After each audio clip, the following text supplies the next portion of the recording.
Hi friends, welcome back to my channel banking tutor Telugu. ఈ వీడియోలో మనం జేఏఐఐబి అండ్ సిఏఐఐబి ఎగ్జామ్స్ గురించి డిస్కస్ చేయబోతున్నాం. సో ఎవరైతే RRB PO and clerk clear చేశారో మీరు ఆబ్వియస్లీ ఈ టాపిక్స్ గురించి చూసుంటారు. ఈ టూ ఏంటంటే these are the examinations conducted by the banking and other financial sectors like NABARD, SEBI ఇవన్నీ కండక్ట్ చేస్తాయి. ఎందుకు చేస్తాయి ఎగ్జామ్స్ అంటే this will help you to get monetary benefit. దాంతో పాటుగా మీకు సర్టెన్ ఏరియాస్ సబ్జెక్ట్స్ మీద ఒక మీకు ఒక క్లారిటీ రావడం కానీ మీకు ఒక ఎక్స్పీరియన్స్ రావడం కానీ దాని ద్వారా జరుగుతుంది. బికాజ్ ఆ ప్రిపరేషన్ ద్వారా మీరు different different subjects which are core to the financial sector నేర్చుకుంటారు. అండ్ ఆ సర్టిఫికేషన్ కూడా మీకు ఫర్దర్ మీరు స్కేల్ 1లో ఉన్నారు, స్కేల్ 2కి వెళ్ళాలి, స్కేల్ 3కి వెళ్ళాలి, ఆ ఇంటర్వ్యూస్లో చాలా హెల్ప్ అవుతుంది. So if you put this certifications ప్యానలిస్ట్కి అర్థమవుతుంది, okay this candidate has good exposure to the overall financial things. So ఈ వీడియోలో మనం ముఖ్యంగా ఏం డిస్కస్ చేయబోతున్నాం అంటే how these exams will help you to increase your salary. So that is our core point. Let's get into the video.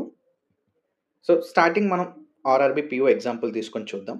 Officer scale 1 after bipartite settlement recent మనకు వచ్చింది కాబట్టి దాని ద్వారా స్టార్టింగ్ బేసిక్ పే అనేది మనందరికీ తెలుసు 48,480. And respect to increments అనేవి జరుగుతూ at last your basic will be around 86,000 అనేది ఈ ప్రాసెస్లో కనిపిస్తుంది. So this is the salary structure. ఇది ఒక రఫ్ శాలరీ క్యాలిక్యులేషన్స్ ఒక రీసెంట్ పే స్లిప్ ద్వారా నేను ఎస్టిమేషన్ చేశాను. సో బేసిక్ అనేది 48,480, దాంట్లో 17% డిఏ ఉంది, అరౌండ్ 8% హెచ్ఆర్ఏ వస్తుంది, 26% స్పెషల్ అలవెన్స్ ఉంది. అదర్ కాంపోనెంట్స్ ఫర్ నౌ నేను అదొక ఫిక్స్డ్ నెంబర్గా తీసుకుంటున్నాను. బట్ ఈ 3 కాంపోనెంట్స్ అనేవి విత్ బేసిక్ పే ఇవి చేంజ్ అవుతూ ఉంటాయి because these are percentage calculations of your basic pay. So ఈ విధంగా చూసుకుంటే what is your total gross salary అంటే around 78,000. This is your gross salary, not in hand salary, gross salary before tax and other deductions. ఇప్పుడు for example మీరు JAIIB clear చేశారు.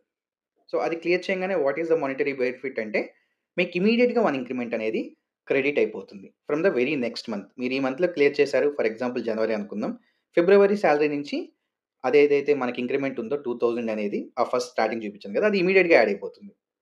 So అలా add అవుతే ఏమవుతుంది, మీ బేసిక్ పే 48,480 నుంచి 50,480కి move అవుతుంది, అంటే 2,000 జంప్.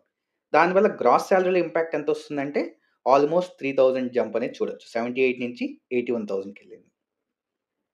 ఫస్ట్ జేఏఐఐబి క్లియర్ చేశారు, నెక్స్ట్ మీరు సిఏఐఐబి కూడా క్లియర్ చేశారు అనుకుందాం. ఇది చేస్తే మీకు ఏంటంటే ఇమీడియట్గా 2 ఇంక్రిమెంట్స్ వస్తాయి. సో ఫస్ట్ 2,000 వచ్చింది, ఇప్పుడు మళ్ళీ ఇంకో 2 ఇంక్రిమెంట్స్ అంటే 2 + 2 4,000. సో 50,480 నుంచి 54,480కి వెళ్ళిపోతుంది మీ బేసిక్ పే. సో దానివల్ల మిగతా కాంపోనెంట్స్ కూడా ఎఫెక్ట్ అయ్యి మీకు గ్రాస్ సాలరీ అరౌండ్ 87,000కి వెళ్ళిపోతుంది. 78 నుంచి 87,000కి జంప్, అంటే ఆల్మోస్ట్ ఒక 10,000 వేరియేషన్ అనేది మీరు ఈ 2 ఎగ్జామ్స్ క్లియర్ చేయడం వల్ల మీకు వచ్చే టోటల్ గ్రాస్ సాలరీలో డిఫరెన్స్ అనేది నోటీస్ చేయొచ్చు. ఇది ఇమీడియట్‌గా జరుగుతుంది. మీరు ఎగ్జామ్ క్లియర్ చేయడం నెక్స్ట్ మంత్ నుంచి స్టార్ట్ అయిపోతుంది. ఇంకొంచెం బెటర్ అండర్‌స్టాండింగ్ కోసం say for example after 2 years తీసుకుందాం. ఆఫ్టర్ 2 ఇయర్స్ మనం గమనిస్తే, 1 సెకండ్ గైస్, ఒక నార్మల్ ఎంప్లాయీ ఎవరైతే జేఏఐబి క్లియర్ చేయలేదు, ఎటువంటి ఎగ్జామ్స్ రాయలేదు అనుకుంటే వాళ్ళకి నార్మల్ ఇంక్రిమెంట్ అనేది క్రెడిట్ అవుతుంది. 2 ఇయర్స్‌కి గాను 2 + 2 they will get 4,000 increment. So వాళ్ళ బేసిక్ పే 48 నుంచి 52,480కి వెళ్ళిపోతుంది. అండ్ టోటల్ గ్రాస్ సాలరీ అనేది మనకి అరౌండ్ 84,000 ఉంటుంది. అదే there is one more candidate ఎవరైతే వాళ్ళు జేఏఐఐబి ప్లస్ సిఐఐబి కూడా క్లియర్ చేసేసారు. వాళ్ళకి ఎంత ఉంటుంది ఆఫ్టర్ 2 ఇయర్స్ అంటే వాళ్ళ బేసిక్ పే 48 నుంచి విత్ ఇంక్రిమెంట్స్ 58,480కి వెళ్ళిపోతుంది. దానివల్ల గ్రాస్ సాలరీ అనేది అరౌండ్ 93,000కి వెళ్ళిపోతుంది. సో ఆ డిఫరెన్స్ మీరు అబ్జర్వ్ చేయండి. ఇంకా మనం కొన్ని కాంపోనెంట్స్ ఇక్కడ ఫిక్స్డ్ ఫిగర్ తీసుకున్నాం, అవి కూడా వేరియేషన్స్ వస్తాయి, మళ్ళీ వాటిలో చేంజెస్ వస్తాయి. దాని ద్వారా చూసుకుంటే ఆల్మోస్ట్ 1,00,000 వెళ్ళిపోవచ్చు ఆఫ్టర్ 2 ఇయర్స్. సో ఇంత ఇంపాక్ట్ అనేది మీ సాలరీ మీద ఉంటుంది. ఐ హోప్ ఈ వీడియో మీకు హెల్ప్ అవుతుందని చెప్పి, please like, share and subscribe to my channel banking tutor Telugu. All the best friends.